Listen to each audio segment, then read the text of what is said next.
Te lo puedo decir, la he visto y creo que te va a gustar. El actor Miguel Ángel Silvestre se refiere a la película La boda de mi mejor amigo, cinta que protagoniza al lado de Ana Serradilla y cuya premier se realizó anoche en la Ciudad de México.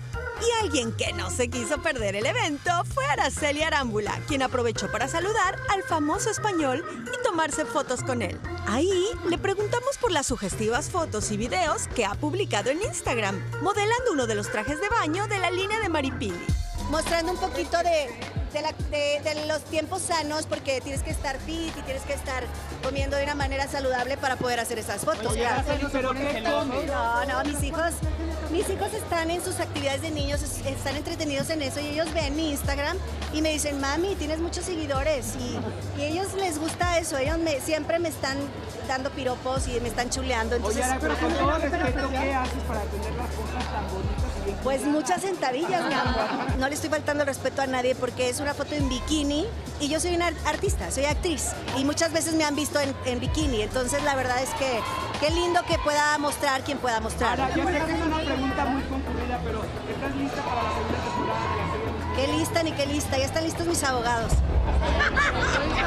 Ellos son los que van a estar listos. No voy a hablar nada, ahora sí que como dice María Victoria, que vengan mis abogados. No vamos a salir en esa serie.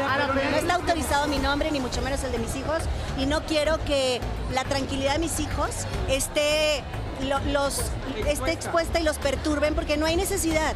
El Señor canta divino, que cante, pero no hay necesidad de exponer tanto una vida que, para empezar, no le gusta hablar de esa vida. Entonces, a mí me encantaría que no nos saquen, porque no nos interesa salir. A mí no me interesa, yo tengo mi carrera, y no me interesa que expongan a mis hijos, porque son menores de edad y no tendrían por qué exponerlos. Que saquen hasta antes de que me conoció y listo. Será un éxito también. Entonces, lo mejor de su vida, como dice Julio Iglesias, lo mejor de su vida me lo he quedado.